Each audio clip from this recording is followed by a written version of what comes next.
July 1943. The air above Rome trembled as waves of engines rolled in from the sea. People in the streets shaded their eyes, expecting another distant formation passing overhead. Instead, the city heard something it had never heard before in its long history, the full sound of a modern air armada coming straight for the capital. From a window in the Palazzo Venezia, Benito Mussolini watched the sky turn into a crisscross of white trails.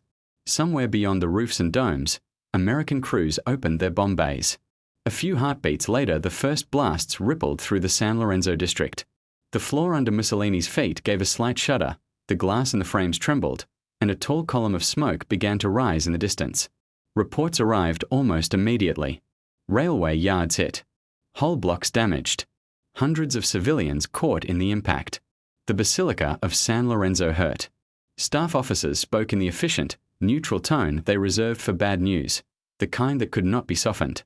Mussolini barely listened to the numbers. What struck him was the simple message written in smoke over his own capital. Rome was no longer untouchable, and the people knew it. When he turned back from the window, another message was waiting on his desk. It carried words that, by now, he recognized almost by heart. The latest reply from London was short, cool, and final. No special status for Italy. No careful arrangement that would let the country glide away from the conflict with its pride intact. No personal assurances for Illinois Duce himself. Just the same two words his envoys had been hearing for months. Unconditional surrender. Mussolini read the phrase in silence. For a moment, his staff thought he might simply fold the paper and move on to the military briefing. Instead, he slammed it back onto the desk and began to walk the room. His voice, when it came, was sharp enough to carry past the closed doors and down the marble corridors.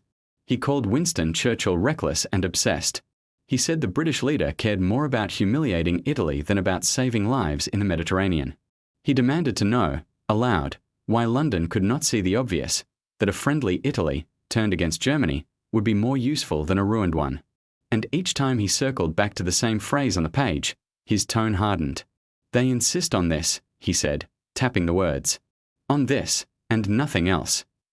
To his aides, the outburst sounded almost familiar. Mussolini had always preferred to speak in absolutes, even when facts were more complicated. But there was something different this time, a thin note under the anger. The bombs that had just fallen on Rome were not a speech or a parade. They were a reminder that Italy no longer controlled the tempo of events. As the sirens still wailed in the city outside, Mussolini sank into his chair and let the message lie open in front of him. Somewhere beyond the walls, crews were still searching the ruins of San Lorenzo. Somewhere over the sea, the bombers were already turning for home. In the quiet of the office, the Italian leader was left with a question that he could not shout away. How had he reached a point where his country's future was reduced to two English words he refused to accept? In Mussolini's mind, there was still another ending. In that version, Italy did not fall apart under foreign occupation. It stepped away from the conflict with ceremony, turned against Berlin, and later claimed a place among those who had saved Europe. He could picture himself leaving the stage not as a fugitive, but as a statesman who had guided the nation back from the edge. That idea had not been born in the smoke above San Lorenzo. It had started months earlier in quiet, carpeted rooms far from any front line. At the beginning of 1943, while snow still lay on the Italian Alps and fighting raged in North Africa and in the East, messengers had already begun to move along the most discreet route left open in Europe, the one that passed through the Vatican. Cardinals who spoke fluent French, German, and English took slow walks with foreign diplomats in neutral cities. Businessmen with no obvious ties to politics extended trips to Zurich and Bern. A handful of senior officials in Rome, men who understood that the situation was slipping away, began to use a word that Mussolini himself avoided. Not surrender. Never that. The word they preferred sounded cleaner, more respectable. Peace. The hope behind it was clear. Perhaps Britain, and Churchill in particular, would see value in allowing Italy to step aside from Hitler. Perhaps a Mediterranean partner, even a weakened one, would be more useful than another occupied coastline. It was a hope built on a simple assumption, that Churchill, the famed realist in London, would be willing to talk. But in those same January days, while Italian envoys were rehearsing cautious phrases for those quiet meetings, Churchill was sitting in Casablanca with Franklin Roosevelt, shaping a policy that left no space at all for the kind of bargain Mussolini imagined. Casablanca was everything those Vatican corridors were not: public, noisy, and unmistakably firm. Photographers captured Churchill and Roosevelt side by side, two leaders who knew that the tide of the conflict was beginning to turn. In closed sessions, they spoke bluntly about how to avoid a repeat of the previous world conflict, when a carefully worded armistice had allowed defeated powers to claim later that they had never truly been beaten. Churchill had lived through that earlier disappointment. As a younger politician, he had watched how vague formulas and half-measures opened the door for myths about betrayal and hidden conspiracies. He had no desire to see a similar story written a second time. So when he and Roosevelt agreed on a single phrase to describe the future they envisioned for the Axis, they chose one that sounded as uncompromising as they felt. Unconditional surrender. No side arrangements. No halfway positions that allowed proud leaders to declare that they had chosen to stop fighting. The regimes in Berlin, Rome, and Tokyo would not negotiate their way into survival. They would have to accept complete defeat in the open. From London's point of view, Italy was not a partner waiting to be converted. It was the first link in a chain that had to be broken so clearly that no one could later argue it had only been gently bent. When Cardinal Luigi Maglione, the Vatican Secretary of State, made his careful approach to British representatives in neutral Switzerland, he found that decision already set. The message he carried on Italy's behalf was deliberately vague. It hinted that Rome might be willing to consider a separate arrangement. It avoided any blunt talk about giving up. It spoke of peace, of a desire to spare Italian cities, of the usefulness of Italy as a stabilizing force in the Mediterranean. Between the lines, it suggested a trade, cooperation, and a shift away from Germany in return for limited conditions. The British reply arrived with startling speed. There was no list of points to be adjusted, no quiet suggestion that perhaps, under certain circumstances, we might consider. Instead, the answer returned from London in the same flat language Churchill and Roosevelt had agreed upon in Morocco. Any end to hostilities would have to be unconditional. If Italy wanted the fighting to stop, it would stop on Allied terms alone. Maglione passed the essence of that answer back toward Rome. It moved in the same discreet fashion in which it had been sent, through envoys, notes without signatures, brief oral summaries given inside rooms. Eventually, it reached the desk in Palazzo Venezia, where Mussolini spent his evenings surrounded by maps and cables. He did not slam his fist on the table that first time. Witnesses later recalled a different reaction, a tightening of the jaw, a brief silence, and a sharp remark that Churchill was trying to talk like an ancient Roman general, dictating terms to a vanquished enemy. Mussolini brushed the message aside in front of his staff. The British, he said, were positioning themselves for negotiation. This phrase, unconditional surrender, was simply a starting position, a maximum demand. It would soften once Italy signaled that it was truly ready to talk. So he did not order the intermediaries to stop. If anything, he gave them more space. Throughout February and March 1943, as fighting intensified in Tunisia and the Red Army pushed German forces back on the Eastern Front, new channels opened. An Italian diplomat in Madrid was encouraged to hold longer conversations with British counterparts. Portuguese contacts were sounded out. Business figures who travelled regularly through Swiss banking circles were asked what they were hearing from London.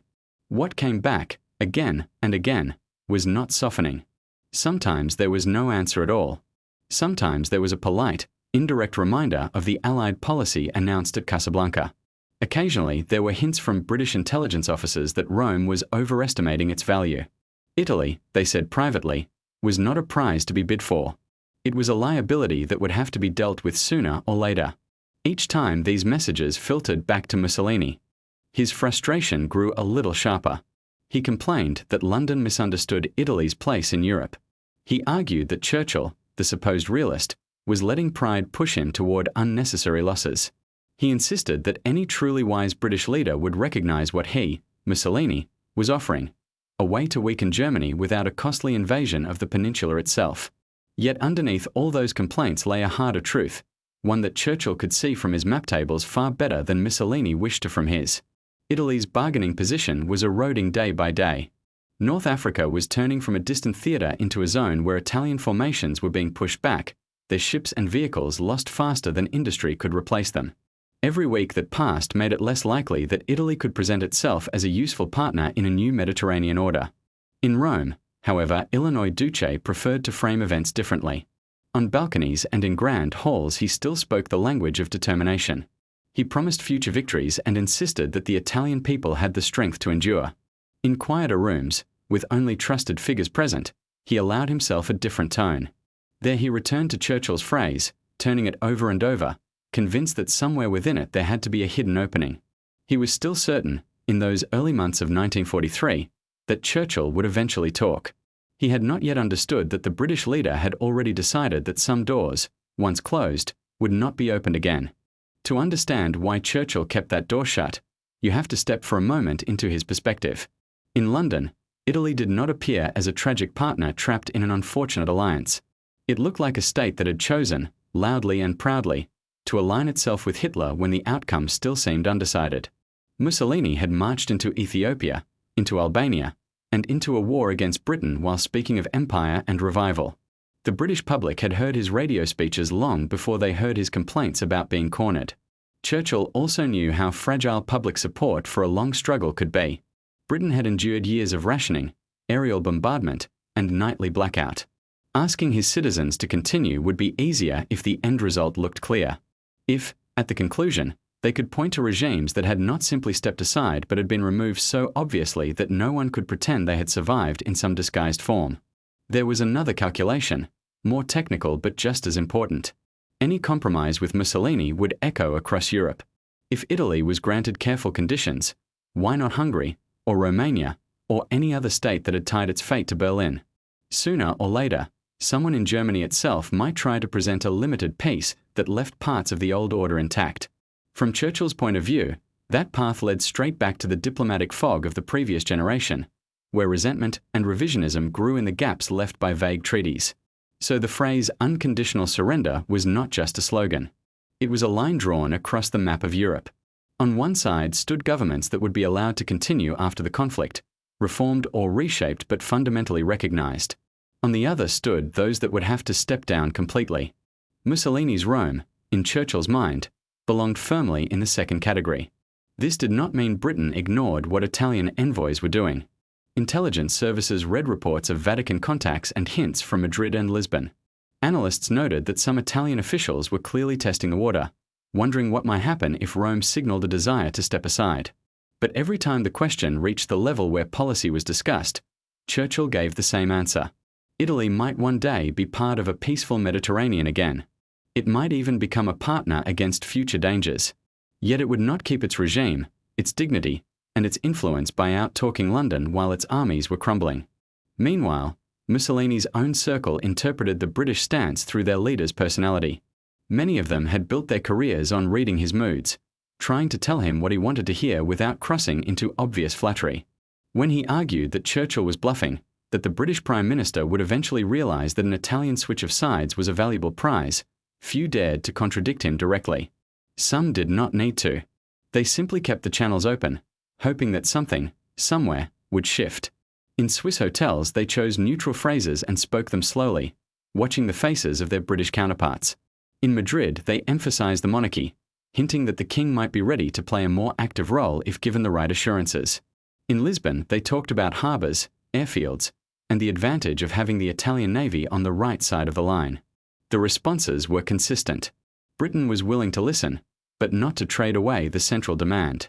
There would be no guarantee for Mussolini, no promise that fascist symbols could survive in a tidied-up, rebranded form, no written assurance that Italian land would be free of foreign troops.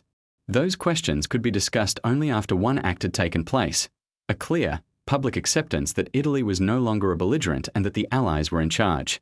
Back in Rome, reports of these meetings arrived as bundles of thin paper and brief verbal summaries. They landed on a desk already overflowing with frontline updates and requests for more supplies than Italy could possibly provide. Each time Mussolini read another careful description of British inflexibility. He reached for familiar explanations. Churchill was playing to his own public. Churchill wanted revenge for setbacks in 1940 and 1941. Churchill could not admit that Italy was still capable of serious resistance. In public, Mussolini's language grew sharper. He spoke of fighting to the last measure of strength, of enduring whatever blows London and Washington could deliver. These speeches reassured the most loyal members of the party and frightened others who could see the balance of forces shifting. They were also, in a sense, his answer to Churchill's brief notes from afar. If the British leader insisted on complete capitulation, Mussolini would insist, at least with a microphone in front of him, that Italy would never accept such a thing. But speeches did not change the direction of events. North Africa, the theatre that had once seemed a field for Italian expansion, was by the spring of 1943 a place where Axis units were forced back into shrinking pockets. Italian soldiers, along with their German allies, were taken prisoner in vast numbers. Ships sent to supply them fell victim to Allied aircraft and submarines. Equipment lost in the desert and along the coastlines could not be replaced quickly enough at home. As those formations disappeared from the map, another reality slowly emerged for anyone looking closely. Italy was moving from the role of junior partner to that of exposed frontline. Once German forces in North Africa were gone, the next logical step for the Allies would be an assault on the European shore itself. The narrow stretch of water between Sicily and the mainland, once a defensive asset, began to look like an invitation. Mussolini saw these trends.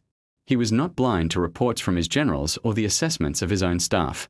Yet he interpreted them through the prism of his earlier successes, convinced that strong will and bold rhetoric could still shift the outcome. In his mind, Churchill's refusal to offer terms was not a sign of strength, but a negotiating tactic. The more London repeated unconditional surrender, the more Mussolini believed that there must be something behind it worth uncovering.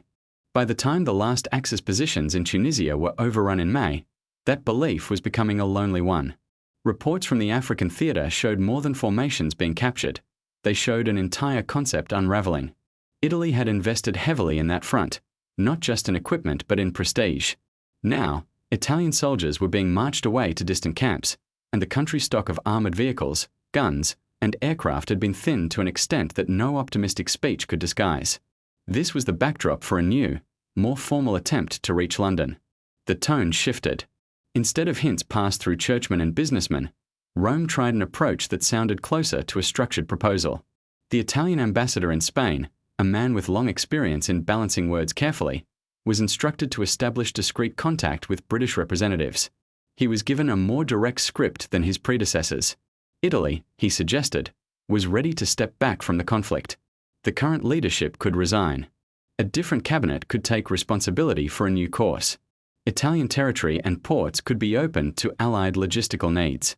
The message was not a confession of defeat, but it came closer than anything previously sent.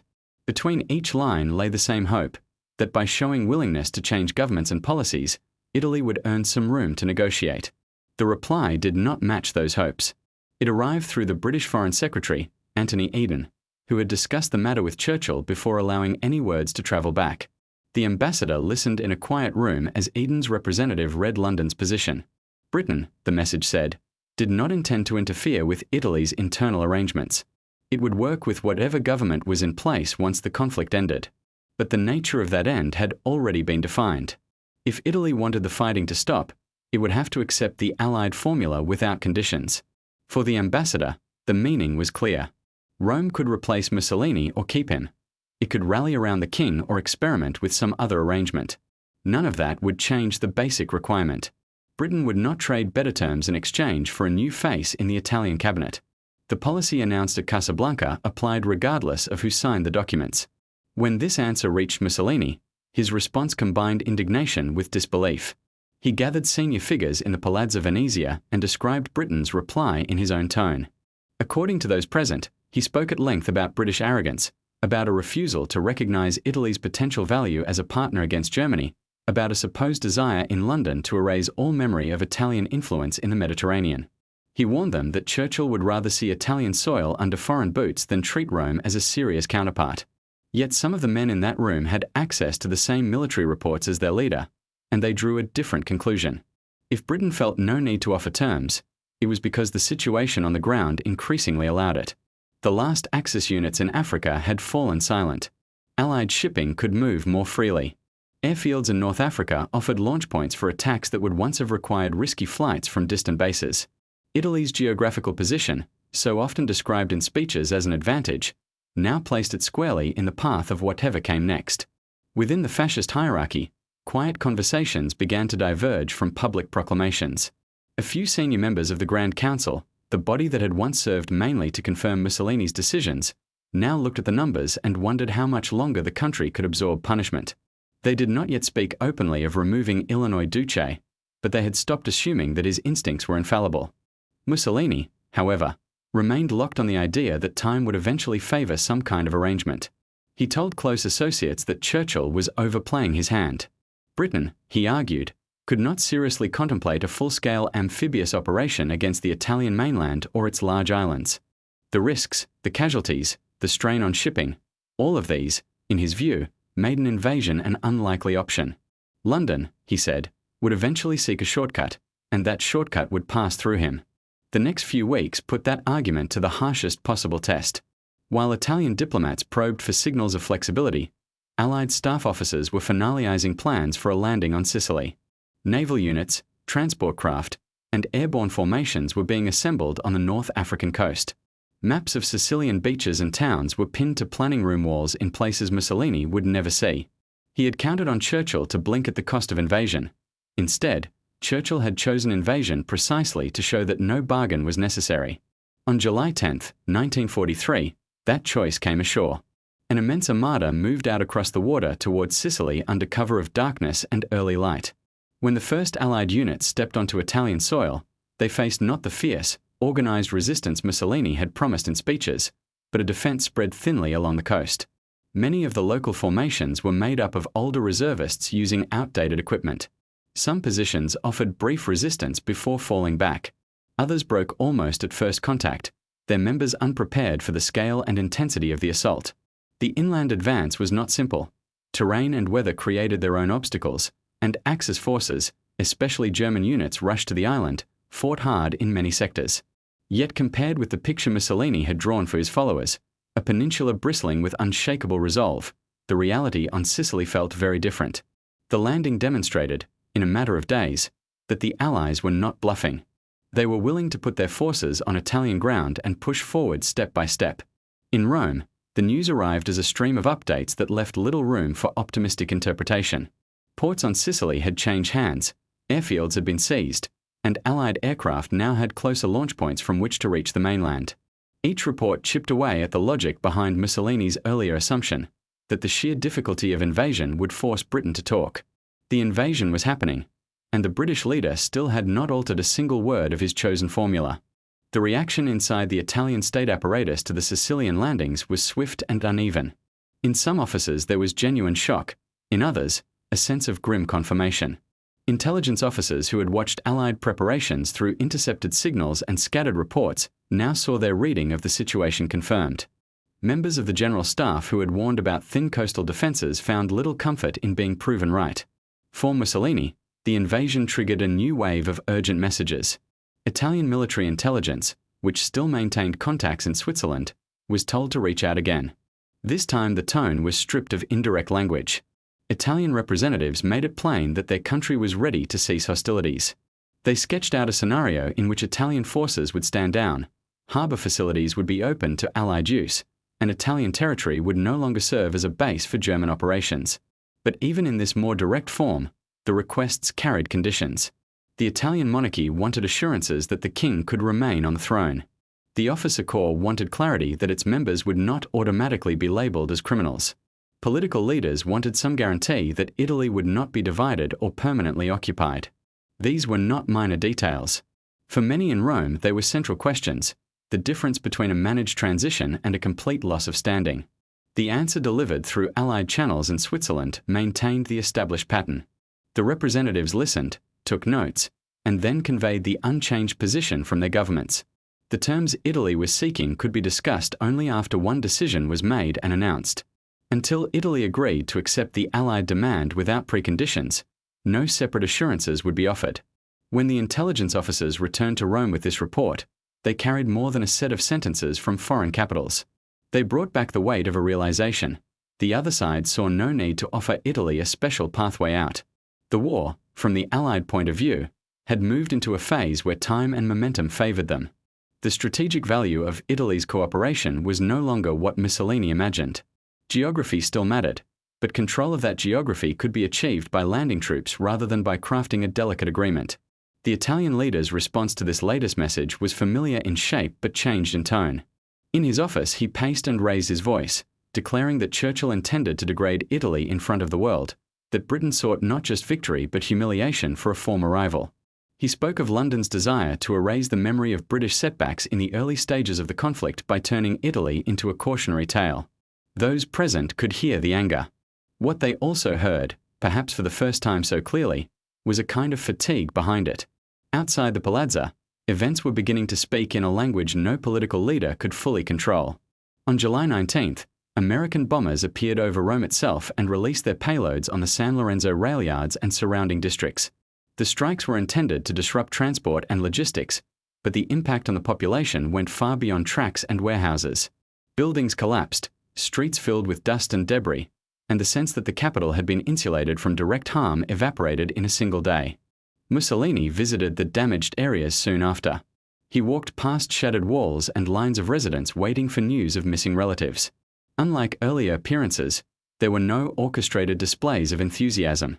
People watched in silence as he moved through the streets. A few voices rose, not in applause, but in simple, raw questions. When would the fighting stop? Why were they still under attack? What was the purpose of continued resistance if the city itself was now a target? His security detail cut the visit short. As his car pulled away, Mussolini carried with him an image that no report could soften: the faces of citizens who no longer looked at him with expectation, but with something closer to accusation, or simply exhaustion. For a leader who had built his power on mass rallies and visible support, that shift was deeply unsettling. That night, according to later accounts, he dictated another message to be sent through Vatican channels. The text moved further than any of its predecessors. It indicated that Italy was ready to accept a full cessation of hostilities. It offered, if necessary, the prospect of his own resignation as part of a broader settlement. Yet even in this form, the message sought to preserve one central element: a negotiated framework that would allow Italy to maintain some formal sense of dignity, to avoid the label of having yielded without terms. The document crossed the familiar path to Swiss intermediaries and from there to British hands. This time, Churchill saw the content personally. He had followed the Italian approaches since the earliest, more cautious soundings. He now read a version in which Mussolini, at least on paper, was willing to consider stepping aside if it meant that Italy could leave the conflict under an agreed formula. The reply that came back to Rome was striking not for its length, but for its brevity. Through Cardinal Maglione, the answer was conveyed using the same key expression that had already shaped policy for months. There would be no special set of terms, no ceiling of conditions to protect institutions or individuals in advance. If Italy wanted to end its participation in the fighting, it had only one option: to accept the Allied requirement entirely and to face the consequences afterward.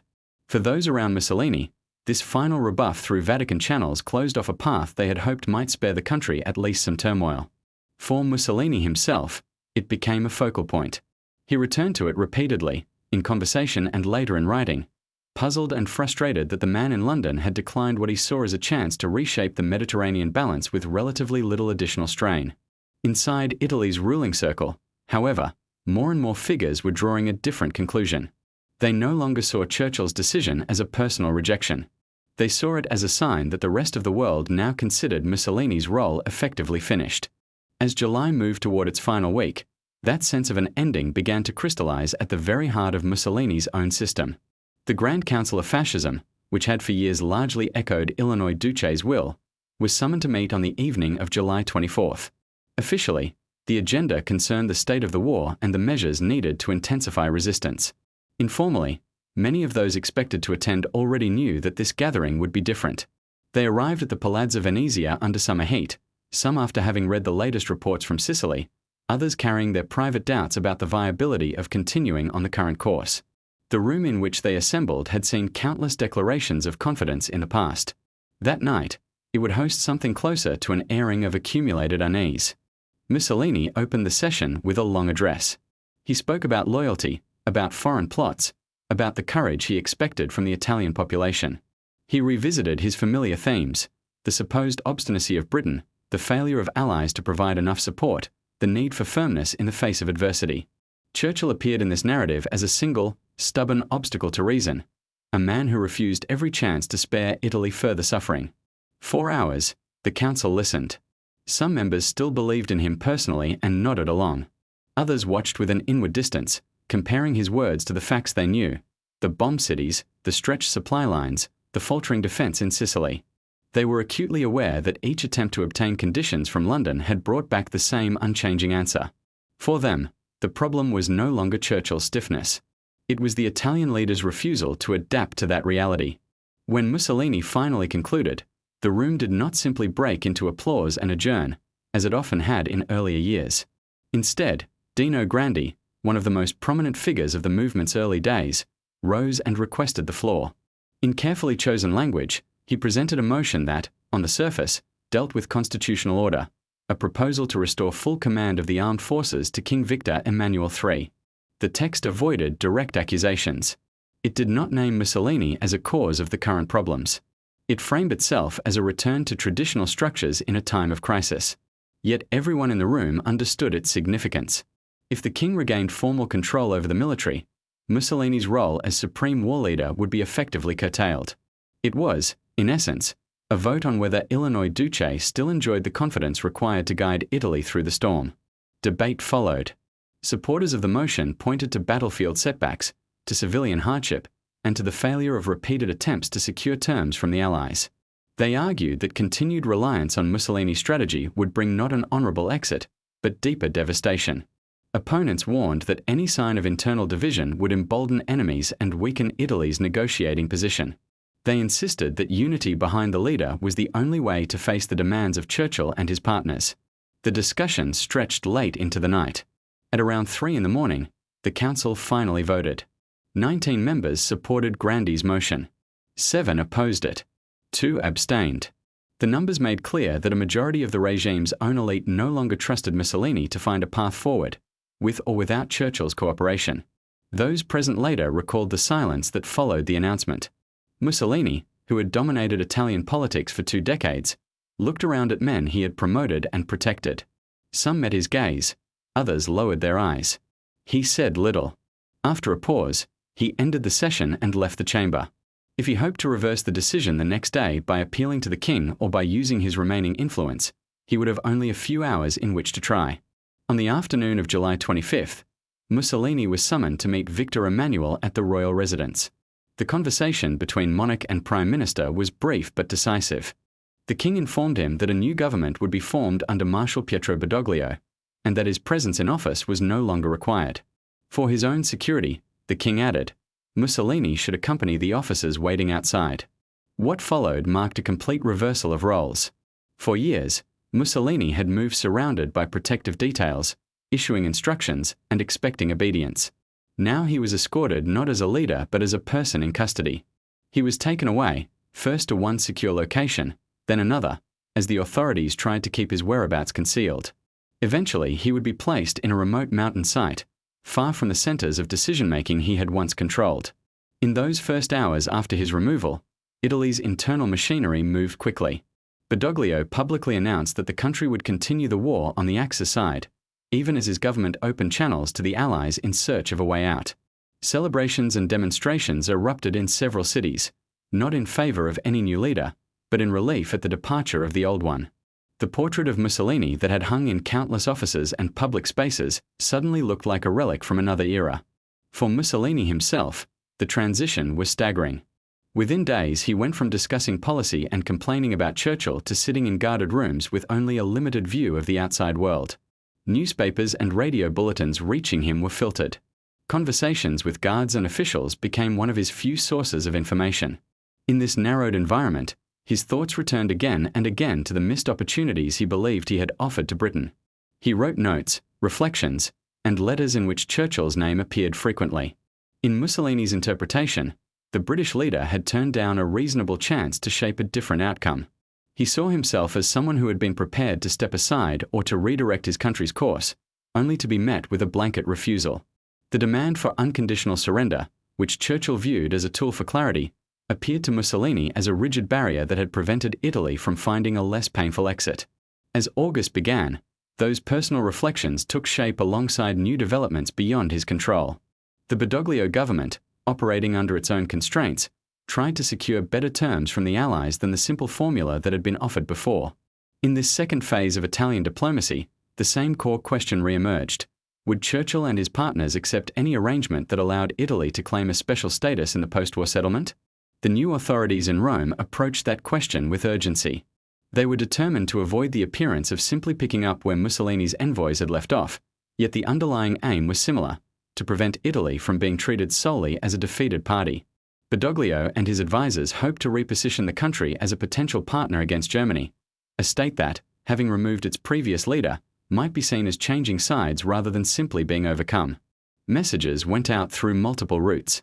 Italian representatives met Allied officers in neutral capitals and, eventually, in areas already under Allied control in Sicily. They presented detailed proposals. Italy would cease hostilities, hand over its fleet, and open airfields and ports for use in operations against German forces. In return, they asked for assurances that the monarchy would continue, that occupation would be limited, and that Italy would eventually be recognized as a collaborator in ending the conflict rather than as an unconditional loser. The Allied response, though sometimes couched in polite diplomatic language, remained aligned with the principle Churchill had championed.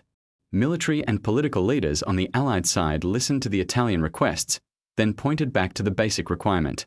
Italy had already been an active participant alongside Germany. It had benefited from that association when campaigns went well. Now, as the balance shifted, it could not simply declare itself a different kind of country without first acknowledging the full measure of its previous commitments.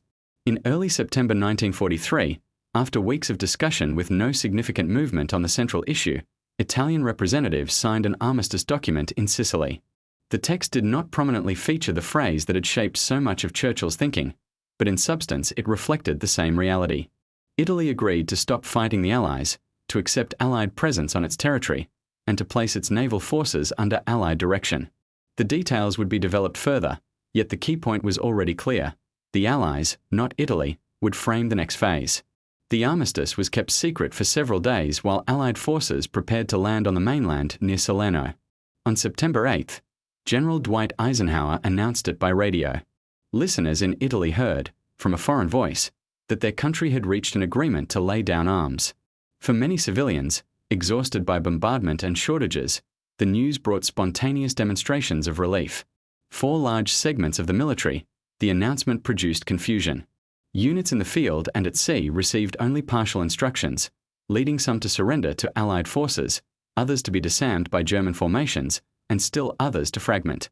In his place of confinement, Mussolini learned of the armistice through guards and official notices. According to later accounts, he listened to the announcement quietly, then began to pace. The country he had led was now formally stepping away from the alliance he had chosen, but it was doing so under conditions he had spent months resisting. The negotiated peace with dignity he had imagined was nowhere to be seen. Instead, Italy had entered an arrangement in which the Allies would determine the scope of their presence and the future terms. In his reflections from that period, Mussolini returned to Churchill's role with renewed intensity. He argued that, had London been willing to offer modest concessions earlier, perhaps a written guarantee for the monarchy or limited conditions for the fascist leadership, Italy could have switched sides sooner and in a more orderly fashion. In that scenario, he suggested, the country might have spared itself the chaos now unfolding in the wake of the armistice. From the standpoint of Churchill and his advisors, however, the path Italy eventually took only reinforced their earlier decisions. The very confusion that followed the announcement seemed to demonstrate how entwined the Italian state had been with the fascist system. Any attempt to preserve parts of that structure in exchange for early concessions, they believed, would have carried serious risks. It might have created ambiguity about responsibility, or left room for later claims that Italy had not truly been on the losing side. In London, Churchill expressed no regret over having held to the principle of unconditional surrender with Italy. He viewed the sequence of events as confirmation that any attempt to strike a special deal with Mussolini would have complicated Allied operations without yielding a more reliable partner. From his perspective, the emergence of a new Italian government, followed by a clear, if turbulent, break with the Axis, was preferable to a carefully staged transition managed by the very leader who had taken Italy into the conflict. For Mussolini, confined and largely cut off from direct influence, these calculations were distant and abstract. What he felt most sharply was a personal sense of exclusion. He believed he had been ready, at least in his own mind, to offer a change of course. He struggled to accept that the decision-makers in London and Washington had taken a broader view, one in which his own role was not central but incidental. The contrast between his perception and theirs would become even more pronounced in the months that followed. In September 1943, events took another turn when a German commando operation freed Mussolini from his mountain confinement and brought him into a new political structure on Italian soil. The German leadership had never considered Mussolini's removal as the end of his usefulness. For Adolf Hitler, The fall of his fellow leader was both a personal blow and a strategic problem.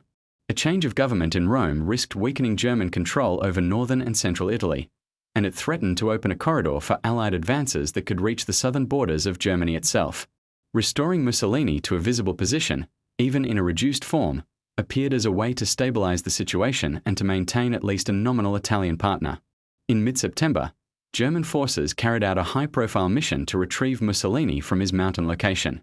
The operation, involving glider landings on a remote plateau, quickly entered wartime legend. For Mussolini, the experience was disorienting.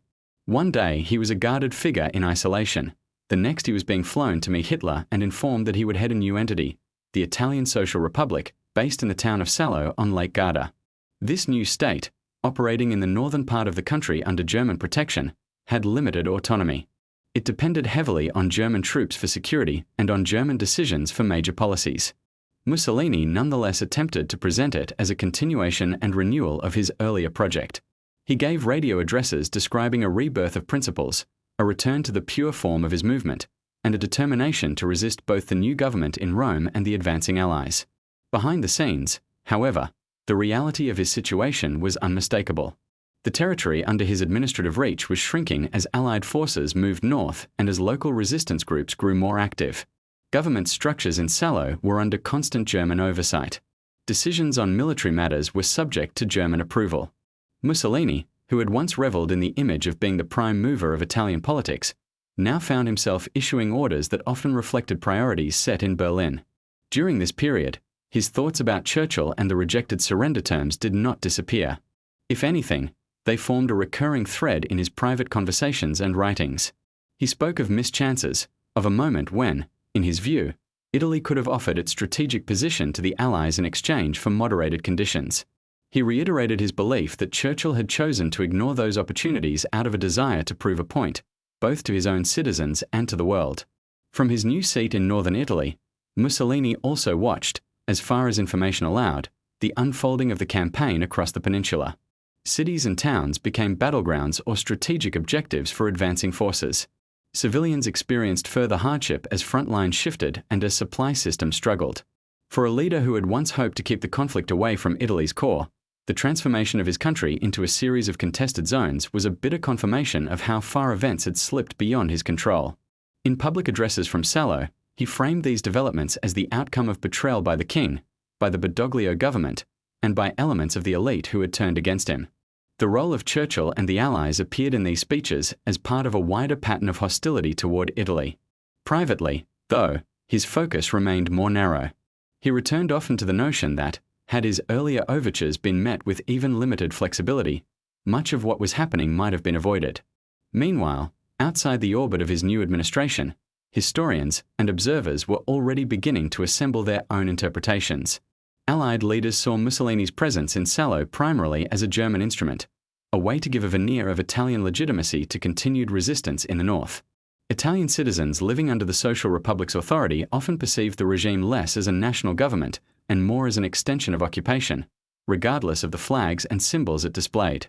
As the months went on, the distance between Mussolini's self-image and the broader perception of his role continued to grow. He envisioned himself as a figure still central to Italy's fate, engaged in a struggle that might yet change how history judged him.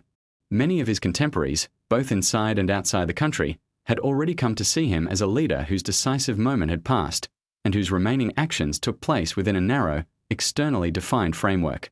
The military situation followed its own logic. Allied forces pushed slowly but steadily northward, overcoming difficult terrain and determined resistance. German units fought defensive actions, while the Italian Social Republic tried to maintain functioning institutions behind the lines. Local movements opposing the regime and German presence became more organized, further complicating governance in the areas under Salo's nominal authority. In this environment, Mussolini's reflections on Churchill and the confrontation over surrender terms functioned almost like an internal dialogue. They offered him a way to explain, to himself, why his plans for Italy had ended as they had. If the British leader was cast as inflexible, as someone who refused to recognize a reasonable proposal, then Mussolini could maintain a sense that his own choices, though perhaps misjudged, had not been the primary cause of the country's hardship. As the winter of 1944 passed into early 1945, the situation of the Italian Social Republic grew increasingly precarious. Allied pressure at the front intensified. German resources, strained on multiple fronts, became harder to allocate in large numbers to the Italian theatre. Civilian life in the northern cities was marked by shortages, interruptions, and periodic raids. Within this tightening circle, Mussolini continued to write and speak, even as his audience shrank and his practical influence diminished. In his later notes from this period, the themes that had occupied him since 1943 still appeared. He revisited his attempts to reach out through the Vatican. He described his view of the British stance, portraying Churchill as a figure who had deliberately closed the door on compromise in order to make an example of Italy. He insisted that earlier readiness on his part to consider a change of side or a voluntary departure from office had been genuine, and that those gestures ought to have been acknowledged with some degree of accommodation. These writings offered a kind of personal accounting. Mussolini catalogued the steps he believed he had taken to protect Italy from a harsher fate, contrasting them with the actual sequence of events: the invasion of Sicily, the bombardment of Rome, his own removal, the armistice, and the division of the country. Each time he circled back to Churchill's refusal to soften the demand for unconditional surrender, he did so as if that refusal were the pivot on which everything had turned. Yet outside those pages, a different conversation was already forming among analysts and commentators. Many of them, working with a wider set of documents and perspectives, approached the question from another angle. Instead of asking what might have happened had Churchill negotiated with Mussolini, they asked what Italy's real capacity to influence events had been by the time those overtures were made. By early 1943, they pointed out, Italy's armed forces had suffered significant setbacks. Industrial output lagged behind that of the major powers. Strategic positions once seen as assets were under direct threat. German forces were heavily engaged in multiple theatres and increasingly had to shoulder the main burden of resisting Allied advances in and around Italy. Under these conditions, Italy's ability to offer something concrete in exchange for better terms was limited. Moreover, Mussolini's proposals, as reconstructed from surviving notes and reports, consistently included some form of condition designed to preserve elements of the existing structure, the prestige of the regime, the position of the monarchy, or a degree of immunity for the leadership. For the Allies, who had publicly framed the conflict as a struggle not only against armies but against particular forms of governance, such conditions were hard to accept. Granting them risked sending a signal that the principles announced at Casablanca could be modified when convenient. Churchill, in conversations with colleagues and in later reflections, emphasized that point. The insistence on unconditional surrender, in his view, had not been directed at individual leaders on a personal level. It was aimed at making clear to populations and future generations that certain political projects had reached a definitive end. Allowing those projects to fade away behind negotiated formulas seemed to him to invite future claims that they had never truly been discredited. From this perspective, his response to Mussolini's overtures was less a matter of personal hardness and more an expression of a strategic doctrine. Italy, having aligned itself with Germany and having participated in campaigns across Europe and beyond, could not, in that framework, simply rebrand itself as a co-architect of peace. The transition from combatant to partner, if it happened at all, would have to pass through a phase of clear acknowledgement of defeat. For Mussolini, this distinction likely felt abstract. His experience of events was direct, emotional, and centered on his own trajectory. He saw the destruction around him, the loss of territory, the hardships of civilians, and he connected these outcomes to the moment when London had declined to meet him halfway. In his narrative, Churchill's choice had extended the conflict on Italian soil and inflicted additional suffering that could have been avoided. The tension between these two readings, the personal and the strategic, has persisted in historical discussions. Some commentators have asked whether a more flexible approach by the Allies might have shortened the campaign in Italy or reduced its human cost. Others have argued that any perceived gain in the short term would have been offset by longer-term problems, a confused post-war settlement, disputed responsibilities, and lingering myths about options that were never tried. As the front lines in northern Italy contracted under Allied pressure in the spring of 1945, these debates had little immediate effect on the ground. German forces prepared to withdraw or to make last stands. Local movements opposing the Salo regime gained strength and confidence. Ordinary citizens focused on daily survival and on anticipating what the arrival of Allied troops or the departure of German units would mean for their communities. In this closing phase, Mussolini's position became increasingly symbolic. He continued to meet with ministers and officers, to sign decrees, and to broadcast messages. Yet the scope of what those acts could actually change narrowed with each passing week. The landscape of power had shifted from cabinets and councils to advancing armies and emerging local authorities. In late April 1945, as Allied formations drew near and German defences weakened, Mussolini left Salo and headed north, hoping to reach a safer area or perhaps cross into another country. He travelled among columns of retreating personnel and vehicles, moving through a region where the structure of authority was dissolving. Local groups, no longer restrained by the presence of strong central control, asserted their own agendas. It was in this atmosphere of fragmentation that he was recognized and detained by Italian partisans near Lake Como. The following day, his time as a political actor came to an abrupt close. In Milan, his body and that of his companion were displayed publicly, an act that expressed accumulated anger and rejection from segments of the population. Images of this scene traveled rapidly, encapsulating for many observers the end of a chapter in Italian history. The leader who had once filled squares with orchestrated enthusiasm was now present only as a figure of repudiation. News of Mussolini's fate reached Churchill while events elsewhere in Europe were moving toward their own climactic moments. The British leader, occupied with the final stages of the campaign against Germany, offered no extended public commentary. Within his government, the reaction to the reports from Italy was subdued. The regime in Rome that had once been a prominent partner of Berlin had already, in practical terms, ceased to be a major factor in Allied planning. Its last representative had simply been overtaken by the general tide.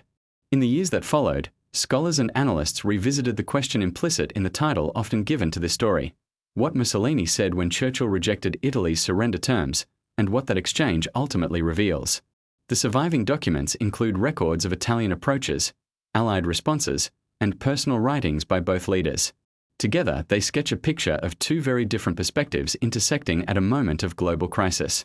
On one side stood Mussolini, who, once the course of the conflict turned decisively against him, sought a path that would preserve some part of his project or at least his country's standing.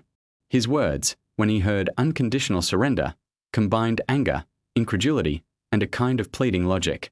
He argued that Italy could still offer strategic benefits, that it could become a barrier against German power rather than an extension of it, that Churchill would recognize the value of such a shift if only he looked beyond the desire for a clear-cut victory. On the other side stood Churchill, who interpreted those same proposals through the lens of hard-earned lessons and broad strategic aims. For him, Italy was part of a wider system that had plunged Europe into turmoil twice within a generation. Allowing its leadership to step aside gently, retaining some measure of prestige or institutional continuity, seemed to risk leaving open exactly the sort of ambiguity he wished to eliminate. His answer, repeated through different channels and under changing circumstances, reflected that conviction. What Mussolini never fully accepted, even in his final writings, was that by the time he sought an agreement, the balance of power had shifted too far for his offers to carry real leverage. The combination of military setbacks, economic strain, and diminishing public confidence had reduced his room for maneuver. He continued to speak as if Italy were still a state whose alignment could meaningfully reshape the conflict's outcome. Churchill, assessing the same situation, saw a country whose choices had come late and whose remaining influence could be managed without granting concessions. In that sense, the story of their non-negotiation is not only about two personalities but also about timing. Had Italy questioned its alliance earlier, before major reversals in North Africa and before Allied strength in the Mediterranean had solidified, the calculation in London might at least have involved more variables. By early 1943 and beyond, however, many of those variables had already settled. The policies announced at Casablanca were not theoretical. They were being implemented in successive operations. For viewers and readers today, the narrative holds attention partly because it compresses so many elements into a single relationship: pride and pragmatism, misjudgment and strategy, personal grievance and institutional logic. Mussolini's repeated comments about Churchill's rigidity offer a window into his mindset as his options narrowed. The consistent replies from London, in turn, illustrate how a grand strategy can appear unyielding to those on its receiving end, especially when it is designed precisely to remove room for individual bargaining. The Italian leader spent his final months convinced that history would one day vindicate his view. He imagined that future generations would say that Churchill had prolonged the conflict in Italy unnecessarily by refusing to strike a reasonable agreement with a willing partner. Instead, later assessments have tended to view the British stance as part of a larger effort to ensure that the outcome of the conflict would be clear beyond dispute. What Mussolini said in reaction to Churchill's rejection, his charges of inflexibility, his claims that Italy could have changed sides with honor, his insistence that the English leader preferred continued fighting to compromise, reveals more about his own inability to recognize how far his position had changed than about the choices made in London. He had constructed an image of himself as a necessary figure in European affairs, accepting that the conflict could end, and Italy could move on, without his participation was something he never fully managed. Seen from this angle, the exchange between Mussolini and Churchill over surrender terms becomes a case study in how leaders perceive power and time. One clung to the belief that his signature could still reshape the course of events, provided only that others recognized his importance. The other concluded that the time for such signatures had passed, and that the clearest way to close a turbulent era was to do so without tailored agreements. The result was a series of messages crossing Europe, each carrying the same fixed phrase from one side and the same protests and objections from the other. Between those lines runs the story of a country that tried, too late, to bargain from a position it no longer possessed, and of a policy that treated that lateness as reason enough to require complete acceptance.